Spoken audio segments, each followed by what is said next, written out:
Hello বন্ধুরা, আজ আমি তোমাদের সাথে কথা বলবো কোরিয়ান ব্লকবাস্টার জম্বি মুভি #Alive-এর কাহিনী নিয়ে। আচ্ছা, তুমি একবার কল্পনা করো তো, হঠাৎ একদিন সকালে ঘুম থেকে উঠে দেখলে তোমার চারপাশের সবাই জম্বি হয়ে গিয়েছে। পুরো শহরে একমাত্র তুমিই সুস্থ মানুষ হিসেবে বেঁচে আছো।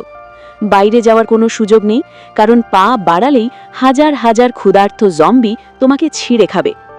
বাঁচতে হলে তোমাকে নিজের রুমের ভেতরেই বন্দি থাকতে হবে। কিন্তু সমস্যা হলো, সেই রুমের ভেতরে না আছে কোনো খাবার, না আছে এক ফোঁটা পানি। এখন তুমি কি করবে? একদিকে নিশ্চিত মৃত্যু, আর অন্যদিকে জম্বিদের পৈশাচিক চিৎকার। এই জম্বিদের মাঝে একটা রুমের ভেতর তুমি কিভাবে সার্ভাইভ করবে? আজকের মুভি এক্সপ্লেনেশনে আমরা ঠিক এটাই দেখব। মুভির শুরুতে আমরা দেখতে পাই দক্ষিণ কোরিয়ার ব্যস্ত শহর সিওলকে। আমাদের গল্পের প্রধান চরিত্র জুন উ, যে একজন তরুণ গেমার এবং টেক লাভার। সে তার বাবা মায়ের সাথে শহরের একটি বড় অ্যাপার্টমেন্ট কমপ্লেক্সে থাকত। একদিন সকালে জুনু ঘুম থেকে উঠে দেখে তার ঘরে কেউ নেই। তার টেবিলের ওপর রাখা একটি নোট থেকে সে জানতে পারে যে তার বাবা মা তাকে রেখেই একটি পারিবারিক অনুষ্ঠানে চলে গেছে। ঘরে জুনু একদম একা। কেউ না থাকায় জুনু তার কম্পিউটার অন করে বন্ধুদের সাথে অনলাইন গেম খেলতে শুরু করে। কিন্তু খেলার মাঝপথেই তার টিমমেটরা একটি ব্রেকিং নিউজ দেখে প্রচণ্ড আতঙ্কিত হয়ে পড়ে। তাদের অবস্থা দেখে জুনু কৌতূহলী হয়ে গেম বন্ধ করে দেয় এবং টিভির নিউজ চ্যানেল চালু করে। সে দেখতে পায় টিভির স্ক্রিনে সিওল শহরের রাস্তায় এক বীভৎস দাঙ্গা আর বিশৃঙ্খলার দৃশ্য দেখানো হচ্ছে।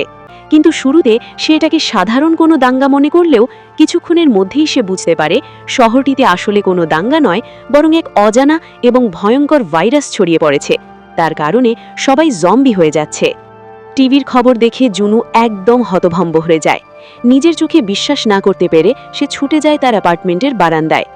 আর বাইরে তাকাতেই তার পায়ের তলা থেকে মাটি সরে যায়। সে দেখতে পায় সিওলের যে রাস্তা দিয়ে কিছুক্ষণ আগেও মানুষ শান্তিতে চলাচল করছিল, সেই রাস্তা এখন দৌড়াদৌড়ি চলেছে। চারদিকে হাজার হাজার মানুষ দিগিবিদি জ্ঞানদা হিংস্র জম্বিতে পরিণত হয়েছে। তারা জীবিত মানুষদের উপর ঝাঁপিয়ে পড়ছে আর জ্যান্ত কামড়ে ছিঁড়ে খাচ্ছে। আর ভয়ঙ্কর ব্যাপার হলো, যাকে একবার কামড়ানো হচ্ছে, কয়েক সেকেন্ডের মধ্যেই সে ছটফট করতে করতে জম্বি হয়ে যাচ্ছে। মুহূর্তের মধ্যে পুরো সিওল শহর এক মৃত্যুপুরীতে পরিণত হলো। আর জুনু অসহায় হয়ে তার বারান্দা থেকে এই পৈশাচিক ধ্বংসলীলা দেখতে থাকলো। ঠিক তখনই তার দরজায় কেউ একজন পাগলের মতো কড়া নাড়তে শুরু করে। তখন জুন উ ভয় আর খুব সাবধানে দরজার লকটা একটু খুলতেই একজন লোক গায়ের জোরে ধাক্কা দিয়ে তার ঘরের ভেতরে ঢুকে পড়ে। নিজের সুরক্ষিত আশ্রয়ে এক অচেনা মানুষকে এভাবে ঢুকে পড়তে দেখে জুন উ প্রচণ্ড রেগে যায়। সে লোকটিকে বারবার বাইরে বেরিয়ে যেতে বলে, কিন্তু লোকটির চোখে মুখে ছিল চরম আতঙ্ক। সে এতটাই ভয় পেয়ে গিয়েছিল যে কোনোভাবেই বাইরে ফিরে যেতে চাইছিল না। অনেক জোরাজুরি আর তর্কের পর লোকটা জুন উর কাছে একটু সময় চেয়ে নেয়। সে বলে সে কেবল একবার জুন উর ওয়াশরুমটা ব্যবহার করতে চায়। নিরুপায় হয়ে জুন উ তাকে অনুমতি দেয়, কিন্তু সে জানত না এই লোকটিকে ভেতরে ঢুকিয়ে সে কত বড় বিপদ ডেকে এনেছে। ওয়াশরুম থেকে বের হওয়ার পরপরই লোকটার শরীর অদ্ভুতভাবে মোচড়াতে শুরু করে। আসলে জুন উর ঘরে ঢোকার আগেই সে ভয়ঙ্কর ভাইরাসে আক্রান্ত হয়েছিল। মুহূর্তের মধ্যেই লোকটি জ্ঞান হারিয়ে এক রক্তপিপাসু জম্বিতে পরিণত হয় এবং জুন উর ওপর ঝাঁপিয়ে পড়ে। জুন উ তার হাতের কাছে থাকা একটি ছুরি দিয়ে নিজেকে রক্ষা করার আপ্রাণ চেষ্টা করে। অনেক কষ্টে করে জম্বিটাকে ধাক্কা দিয়ে ঘরের বাইরে বের করে দিতে সক্ষম হয়। দরজা আটকানোর সময় সে দেখতে পায় করিডোর জুড়ে জম্বিরা ঘুরে বেড়াচ্ছে। জীবন বাঁচাতে সে তড়িঘড়ি করে দরজা লক করে দেয় এবং বড় একটি ফ্রিজ টেনে এনে দরজার সামনে রেখে দেয়, যাতে জম্বিরা কোনোভাবেই ভেতরে ঢুকতে না পারে। তারপর জুন উ পাগলের মতো তার বাবা মাকে কল করার চেষ্টা করে, কিন্তু দুর্ভাগ্যবশত ততক্ষণে পুরো এলাকার নেটওয়ার্ক এবং ইন্টারনেট ব্যবস্থা অচল হয়ে গেছে। ঠিক সেই মুহূর্তে তার ফোনে সিগন্যাল ছাড়াই কয়েকটি পুরনো মেসেজ এসে পৌঁছায়, যা তার মা পাঠিয়েছিলেন। মেসেজে লেখা ছিল তার বাবা মা সুস্থ আছে এবং তারা নিরাপদ আশ্রয়ে যাওয়ার চেষ্টা করছে। শেষে তার মা তাকে একটিই নির্দেশ দেন, যাই ঘটুক না কেন তোমাকে বেঁচে থাকতে হবে। এই একটি বাক্যই তার টিকে থাকার একমাত্র মন্ত্র। তারপর জুনু তার ঘরে থাকা সামান্য কিছু খাবার আর পানি পরীক্ষা করে দেখে। বুঝতে পারে এই অল্প খাবারে বেশি দিন চলা অসম্ভব। তাই সে খাবারগুলো মেপে মেপে কয়েকদিনের জন্য ভাগ করে রাখে। হাতে কোনো কাজ নেই, চারপাশে শুধু মৃত্যু। সেবা তার ড্রোন দিয়ে আশেপাশের এলাকা দেখার চেষ্টা করে এবং ড্রোন ক্যামেরায় দেখে পুরো শহর এখন জম্বিদের দখলে। একজন মানুষও কোথাও বেঁচে নেই। দিনটা সে কোনো মতে পার করে দেয়। কিন্তু সেদিন রাতটা ছিল আরও ভয়ঙ্কর। জুনু বারান্দা থেকে নিচে তাকিয়ে দেখে একজন পুলিশ অফিসারকে একদল জম্বি ঘিরে ধরেছে। মেয়েটির কাছে একটি পিস্তল ছিল। সে বাঁচার জন্য কয়েক রাউন্ড গুলিও করে, কিন্তু জম্বিদের সংখ্যার কাছে তার বন্দুক কোনো কাজেই আসছিল না। মেয়েটিকে বাঁচাতে মরিয়া হয়ে জুনু বারান্দা থেকে চিৎকার করতে শুরু করে, যাতে জম্বিরা তার দিকে নজর দেয়। তার চিৎকার শুনে জম্বিরা মেয়েটিকে ছেড়ে দিয়ে জুনুর দিকে তাকালেও ততক্ষণে অনেক দেরি হয়ে গেছে। ক্ষুধার্ত জম্বিরা মেয়েটিকে মেরে ফেলেছে। তখন জুনুর গলার শব্দ পেয়ে একটি বিশালাকার জম্বি তার অ্যাপার্টমেন্টের দরজার সামনে চলে আসে এবং পাগলের মতো দরজা পেটাতে শুরু করে। জম্বিটি দরজা ভেঙে ভেতরে ঢোকার চেষ্টা করলে জুনু তার ফ্রিজ দিয়ে দরজাটা আটকে রাখার আপ্রাণ চেষ্টা করে, কিন্তু জম্বিটির গায়ে ছিল আসুরিক শক্তি। ফ্রিজটা উল্টে দিয়ে সে ঘরের ভেতর প্রায় ঢুকে পড়ে। নিজের প্রাণ বাঁচাতে জুনু বুদ্ধি করে তার ব্যালকনির রেলিংয়ে গিয়ে ঝুলে পড়ে। জম্বিটি যখন তাকে মারতে তেড়ে আসে তখন সে এমনভাবে ঝুলে থাকে যেন মনে হয় সে নিচে লাফ দিয়েছে। তাকে ধরতে গিয়ে জম্বিটি নিয়ন্ত্রণ হারিয়ে 4 তলা থেকে নিচে পড়ে যায়। এভাবেই নিজের বুদ্ধির জোরে জুনু নিশ্চিত মৃত্যুর মুখ থেকে আরও একবার বেঁচে ফেরে।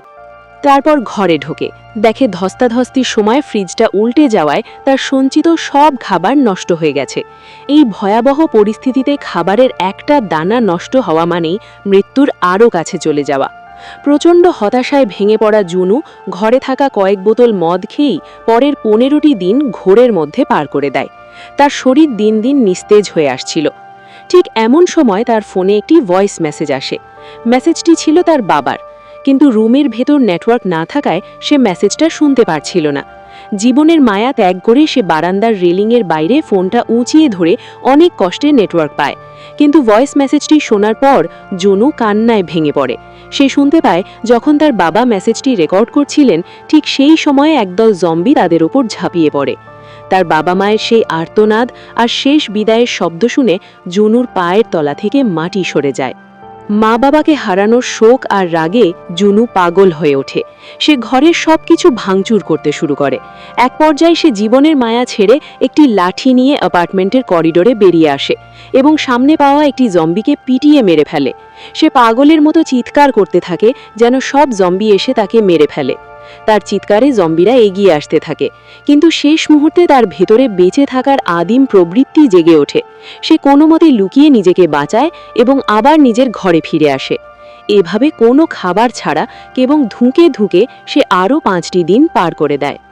এখন জুনুর ঘরে খাওয়ার মতো একটা দানাও অবশিষ্ট নেই। এদিকে পরিস্থিতি নিয়ন্ত্রণের বাইরে চলে যাওয়ায় সরকার একের পর এক শহর বোমা মেরে উড়িয়ে দিচ্ছে। তাই পুরো শহর এখন বিদ্যুৎহীন এক অন্ধকার নরক। খাবার আর আলো ছাড়া এই বদ্ধ ঘরে একা বেঁচে থাকার সব আশা হারিয়ে জনু নিজের মৃত্যুর সিদ্ধান্ত নেয়। সে সিলিংয়ে রশি ঝুলিয়ে আত্মহত্যার চেষ্টা করে। ঠিক যখন সে শেষ নিঃশ্বাস ত্যাগ করতে যাবে, তখনই পাশের বিল্ডিং থেকে একটি লেজার লাইট সরাসরি তার চোখের উপর পড়ে। কেউ একজন তাকে মরতে বাধা দিচ্ছে। এই ইশারা দেখে জুনু বুঝতে পারে এই মৃত্যুপুরীতে সে একা নয়, আরও কেউ নেচে আছে। সে দ্রুত গলায় রশি খুলে বারান্দায় গিয়ে দেখে বিপরীত পাশের বিল্ডিংয়ে একটি মেয়ে দাঁড়িয়ে আছে। মেয়েটির নাম ইউবেন। এতদিন পর একজন জীবিত মানুষের মুখ দেখে জুনুর চোখে আনন্দের জল চলে আসে। তারা দুজন ইশারায় একে অপরের সাথে কথা বলতে থাকে। ইউবিন লক্ষ্য করে খাবারের অভাবে জুনুর শরীর একদম ভেঙে পড়েছে। দয়ালু ইউবিন তার নিজের অল্প কিছু খাবার জুনুকে দেওয়ার সিদ্ধান্ত নেয়। সে একটি বলের সাথে রশি বেঁধে জুনুর অ্যাপার্টমেন্ট লক্ষ্য করে ছুঁড়ে মারে, কিন্তু দুর্ভাগ্যবশত বলটি মাঝপথেই নিচে পড়ে যায়। তখন জুনু বুদ্ধি করে তার ড্রোনটি উড়িয়ে একটি রশি ইউবিনের জানালায় পৌঁছে দেয়।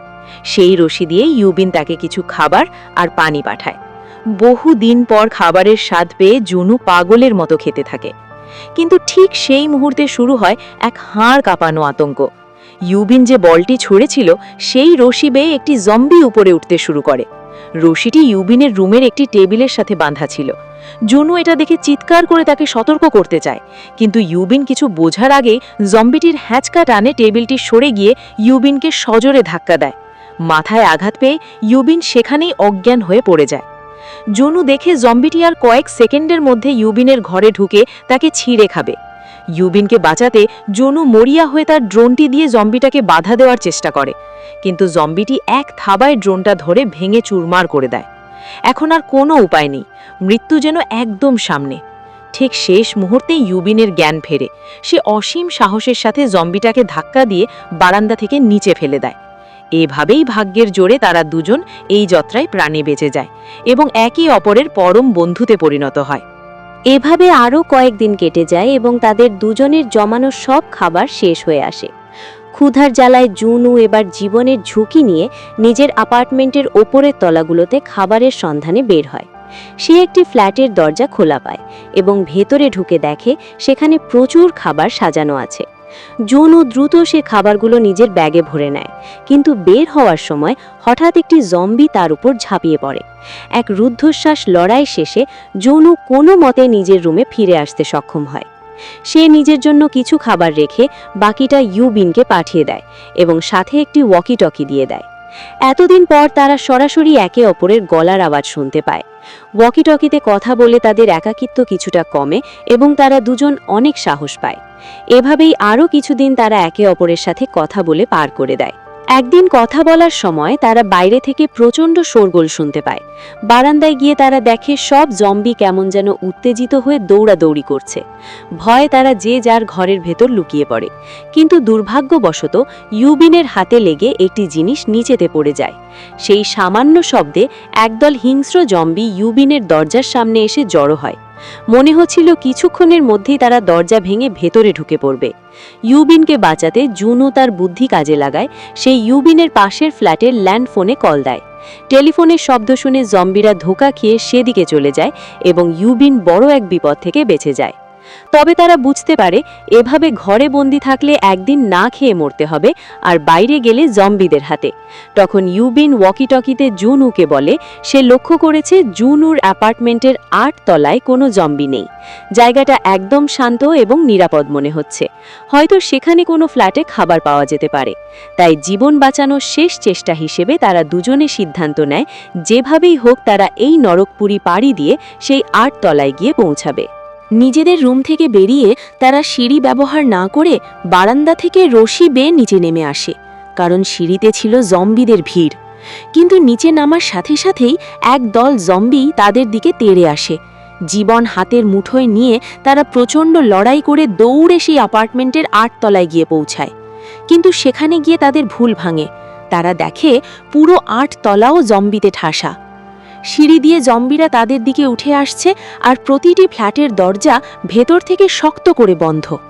বাঁচার কোনো পথ না দেখে তারা যখন নিজেদের মৃত্যুর জন্য অপেক্ষা করছিল, ঠিক তখনই একটি ফ্ল্যাটের দরজা খুলে যায়। এক মধ্যবয়স্ক লোক তাদের ইশারায় ভেতরে ডাকেন এবং দ্রুত দরজা বন্ধ করে দেন। লোকটির দয়ায় নিশ্চিত মৃত্যুর হাত থেকে বেঁচে ফেরায় তারা স্বস্তির নিঃশ্বাস ফেলে।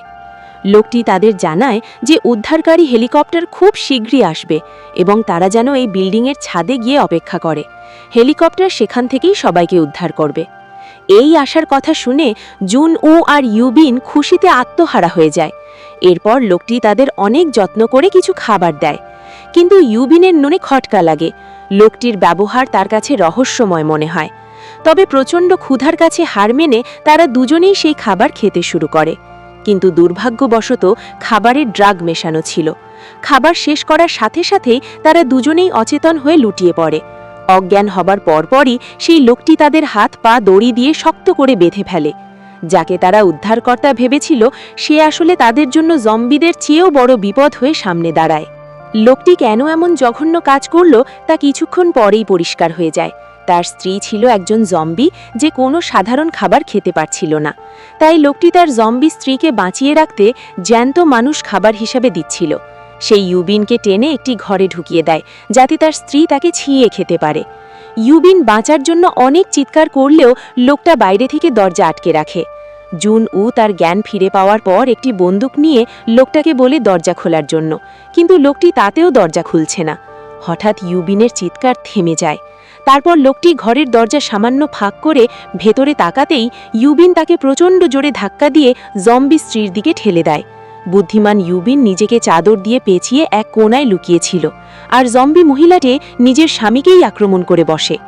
এক নিমেষেই লোকটি তার জম্বি স্ত্রীর শিকার হয়। ইউবিন তখন কোনো উপায় না দেখে সেই দম্পতিকে গুলি করে মেরে ফেলে, কিন্তু গুলির সেই বিকট শব্দে অ্যাপার্টমেন্টের শত শত জম্বি তাদের ফ্ল্যাটের সামনে চলে আসে। জম্বিদের এই বিশাল বাহিনীর হাত থেকে পালানো এখন অসম্ভব। তারা বুঝতে পারে জম্বিদের হাতে মরা হবে এক বিভীষিকা। তাই ইউবিন জুনুর হাতে বন্দুক তুলে দিয়ে বলে তাকে গুলি করে মেরে ফেলতে। সে জম্বিদের হাতে মরতে চায় না। প্রথমে জুন উ রাজি না হলেও ইউবিনের করুণ আকুতি দেখে সে স্থির করে প্রথমে সে ইউবিনকে মুক্তি দেবে, তারপর সে নিজেও নিজেকে শেষ করে দেবে। জুন উ যখন কাঁপে হাতে ট্রিগার চাপতে যাবে, ঠিক তখনই আকাশের বুক চিরে এক বিকট গর্জন শোনা যায়। তারা জানালার বাইরে তাকিয়ে দেখে কয়েকটি সামরিক হেলিকপ্টার আকাশে উড়ছে জীবিতদের উদ্ধার করার জন্য। মৃত্যুর একদম শেষ প্রান্তে দাঁড়িয়ে তারা আবার নতুন করে বেঁচে থাকার আশা ফিরে পায়। বাঁচবার শেষ সুযোগ হাতছাড়া করতে চায় না তারা জান প্রাণ দিয়ে দৌড়ে ছাদের দিকে রওনা হয়। পথে অনেক জম্বি তাদের আটকানোর চেষ্টা করে, কিন্তু ইউবিন আর জুনু সব বাধা কাটিয়ে কোনো মতে ছাদের দরজা পর্যন্ত পৌঁছে যায়। কিন্তু ছাদে পা রাখতে তাদের বুক ধকধক করে ওঠে। সেখানে কোনো হেলিকপ্টার নেই, চারপাশ একদম ফাঁকা। পিছন ফিরে তাকিয়ে দেখে শত শত জম্বি দরজা ভেঙে ছাদের দিকে ধেয়ে আসছে। মৃত্যু যখন একদম হাতের নাগালে, তারা শেষ কয়েক রাউন্ড গুলি ছুড়ে জম্বিদের ঠেকানোর চেষ্টা করে, কিন্তু তাতে কোনো লাভ হচ্ছিল না। তারা যখন নিশ্চিত যে এটাই তাদের জীবনের শেষ মুহূর্ত, ঠিক তখনই বিল্ডিংয়ের পাশ থেকে একটি বিশাল সামরিক হেলিকপ্টার উঠে আসে। হেলিকপ্টার থেকে স্নাইপাররা জম্বিদের উপর গুলিবর্ষণ শুরু করে এবং দ্রুত তাদের দুজনকে ভেতরে টেনে তোলে। নিচে পড়ে থাকা হাজার হাজার ক্ষুধার্ত জম্বিকে পেছনে ফেলে তারা নীল আকাশে উড়ে যায় এক নিরাপদ আশ্রয়ের খোঁজে। আর এভাবেই এক কঠিন লড়াইয়ের মধ্য দিয়ে জুনু এবং ইউবিন প্রমাণ করে যে যাই ঘটুক না কেন, শেষ মুহূর্ত পর্যন্ত আমাদের বেঁচে থাকতে হবে। তো বন্ধুরা, #অ্যালাইভ মুভির এই রুদ্ধশ্বাস কাহিনী তোমাদের কেমন লেগেছে তা অবশ্যই কমেন্ট করে জানাও। জুনু আর ইউবিনের এই সার্ভাইভাল লড়াই কি তোমাদেরও অনুপ্রাণিত করেছে? ভিডিওটি ভালো লাগলে একটি লাইক দিও এবং তোমার বন্ধুদের সাথে শেয়ার করো। আর মুভি প্রেমী হয়ে থাকলে আমার এই ছোট্ট চ্যানেলটি সাবস্ক্রাইব করে পাশে থেকো, কারণ তোমাদের প্রতিটি সাবস্ক্রিপশন আমাকে নতুন নতুন মুভি রিভিউ নিয়ে আসতে উৎসাহ দেয়। আজকের মতো এখানেই বিদায় নিচ্ছি। দেখা হবে অন্য কোনো একদিন অন্য কোনো দুর্দান্ত মুভির গল্প নিয়ে।